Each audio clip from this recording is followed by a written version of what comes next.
I'm in the process of adding another kilowatt. Got those 3 batteries still to hang.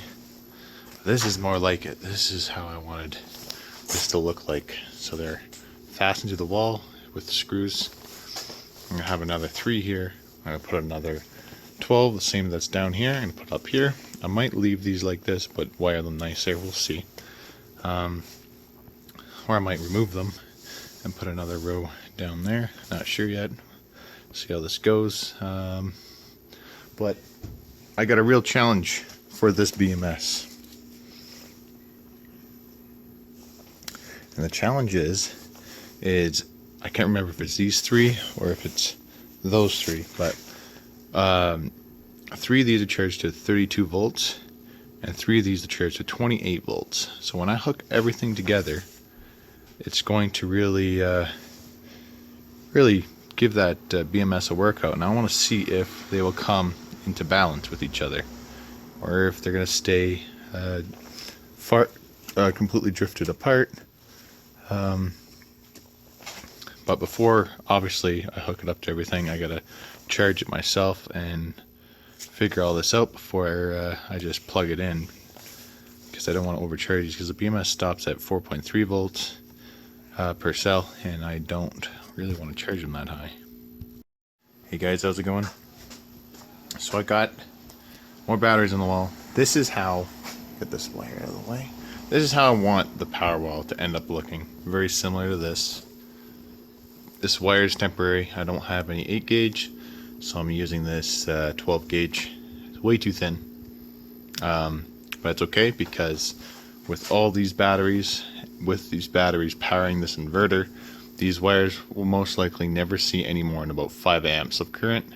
And they can definitely handle a lot more than 5 amps. Because this is a 60 volt inverter. The most this thing pulls is I'm not sure, like 40 amps maybe, something like that. But I have good news and bad news. The good news is I got another kilowatt up. The bad news is I think I may have fried this BMS board. That one's still good. This one I had a tiny bit of magic smoke, but I caught it just in time as I was touching a wire. I was touching it to the wrong prong, and it got red hot. It's either one of these tiny little diodes. Let's see if I can get in there.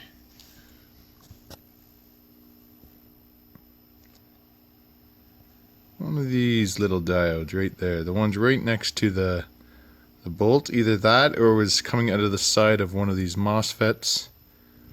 It got very hot very quickly. But anyways, so I took it all apart, unhooked everything, checked everything checked fine with the meter. It doesn't seem like any of the resistors were shot or anything. So hooked it all back up, tested the output side, and it's still outputting power. And I was like, that's interesting. So I'm gonna just keep an eye on this BMS board now to make sure that it is still operating properly. I'm wondering if maybe it caught itself and shut itself off for over current or short circuit protection. I don't know, but yeah, here's hoping. Anyways, I'm gonna order another one just in case. But yeah, so we got another kilowatt here.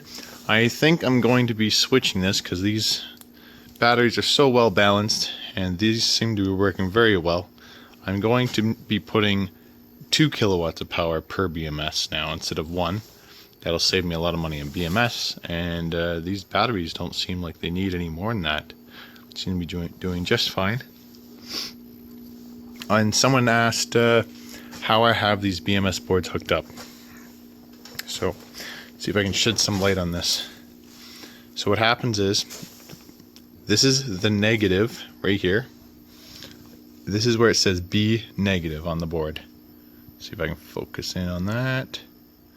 So B negative. This is the first negative of these 16S packs. Goes in here. And these are just the balance wires that I have going into this board. I do not run my loads off these BMS boards. I only charge through them. That's all I'm doing right now. Once I get enough BMS boards, I might run through them as well, but right now I'm not. And then this is the P negative. So this is where you pull from your negative side, or you can charge through on your negative side. So this is my charging clamp coming from this DC to DC step up converter, and I have that coming in here at 66 volts.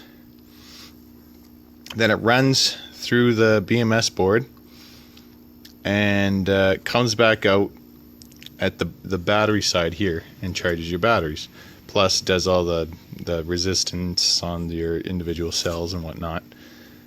But that's it. I don't use it for discharge. I only use it for charging, at least for now. Hope that helps you out a little bit. And now we're on to the testing. Battery voltage 61.7. We only started at 62 volts because I couldn't get fully charged today. These batteries were very unbalanced. These ones were, I believe these ones were the ones at 32 volts, and these are the ones at 28 volts. I'm going to double check that, but that's what I believe it was. So we'll see if this BMS board's working or not, because if they get back to balance, then I'll know it's still working. Anyways, thanks for watching, guys.